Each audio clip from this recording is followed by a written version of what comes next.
Okay, welcome back to Abundance Farm. I just finished this little cabinet and I want to talk a bit about it because I think it's an interesting piece.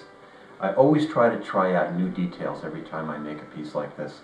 It's a great place to try them out without having a lot of investment of time. So what is the materials? It's made out of a very nice cherry, very straight grain cherry. The door is Claro walnut, difference in color here. And then this Brazilian rosewood panel. Inside you have a spruce back and then two little curly maple drawers. So how's it made? Well, first of all, it's made with a very good tension joint. Sliding dovetails for the top, sliding dovetails for the bottom, and then dados for each shelf. And you can see the way the back is raised to go into a very fine groove. You can see a sense of it here on the bottom, how it's put together. There's a little shiplap where they go together. And this is an example of it right here.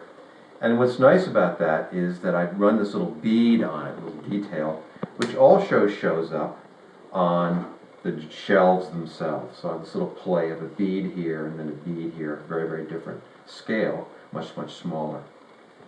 So the back is made out of two pieces. It could be made out of one, but two pieces is better because that way the back can expand and contract seasonally and have plenty of room to go into a small groove into the two sides, as well as the joint between the boards can move. And then an interesting way that I've done the drawers here is they run on a very, very small rosewood runner. And that is a piece of material very similar to this.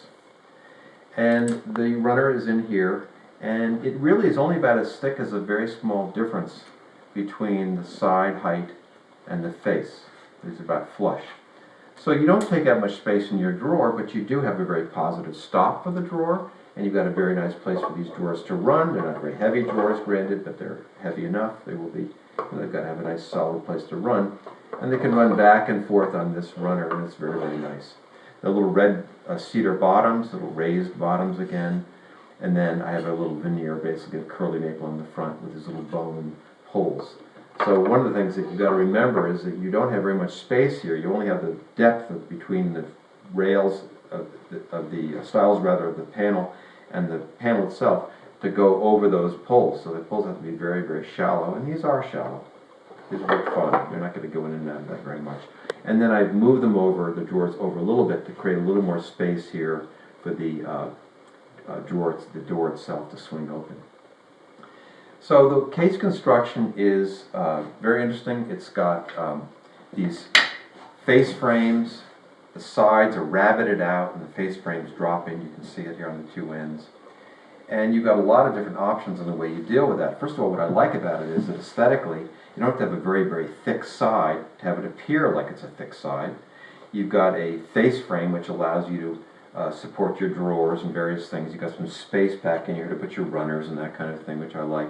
And then also, in this case, it opens up the possibility of lots of decorative ideas. And here's some examples. Here's an example of one where I just have a chamfered, and the pieces look like they grew together. Here's one where I've incised a bead into both sides of the corners, and that's a nice detail to highlight the corner as well, and more of a country detail. And here are three different other details that you can use, putting in a solid color, black and whites, which I tend to like to pop up the corner, and then just a bead itself applied into there, almost like a little column. One last thing that's interesting to talk about is the way this panel's made. It's actually a laminated panel. I generally don't do that, but I did it for the reason that I had some very nice thin rosewood.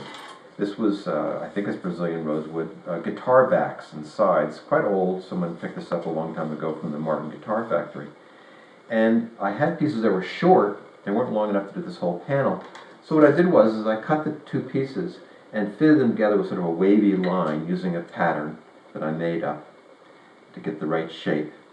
And then once I glued everything together into the panel, I went back in with my little pattern and a little scratch stock, a little knife-like scraping tool, and scraped that out, and then took pieces of abalone, sawed them up into very thin strips, and let them into that little groove, and then completed with a little dot. And the bone pulls on the door, as well as the drawers, is made out of a piece of bone like this. This is a piece of beef bone. You can cut it up, use files and saws. Here's a piece that I was using as well.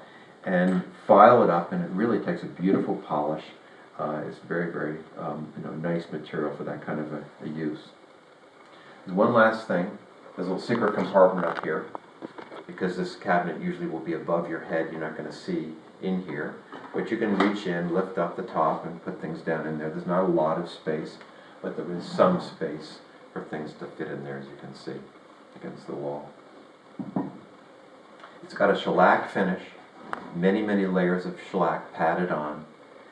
And I pre-finished the panel because I knew I wanted to get quite a bit more finish on there. And then one other thing that's nice is the molding at the top here has got a very, very fine ebony bead applied to the bottom edge, just to create, again, some contrast with the cherry. And that's the piece that's going to be shipped out this week.